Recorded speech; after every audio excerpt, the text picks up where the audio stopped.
Благодарам. Колега Милошевски, целта на сите закони е нели подобар живот на граѓаните на Република Македонија. И на македонците, и на албанците, и на турците, ромите, србите, бошњаците, власите кои што живеат во Македонија, им е потребен економски просперитет, им е потребно отварање на нови фабрики, на нови работни места, покачување на плати, пензии и социјална помош.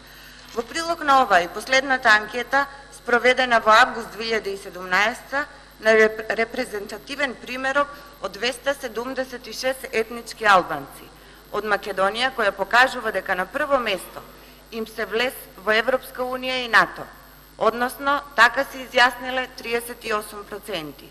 Потоа е подобрување на животниот стандард и намалување на сиромаштијата со 36%, следно е создавање на нови работни места и намалување на невработеноста со 33% и дури потоа е официјалната употреба на албанскиот јазик со 24%.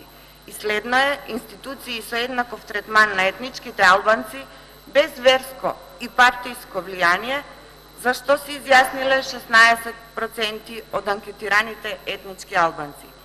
Значи, колега, подобриот живот, просперитет на Македонија е заеднички интерес на сите нас. Само така, граѓаните на Македонија, без разлика од која верска и етничка припадност се, ќе бидат среќни и задоволни, а тоа е целта на сите нас. Колега Милошевски, овој предлог закон за употреба на јазиците е спротивен на амандманот 5 на Република Македонија. Во амандманот 5, со кој се заменува членот 7 од Уставот, никаде не се наведува албански јазик, како што се наведува во членот 1 став 2 од предложениот закон. Во членот 1 јасно се наведува дека под друг јазик, кој го зборуваат најмалку 20% од граѓаните, е албанскиот јазик.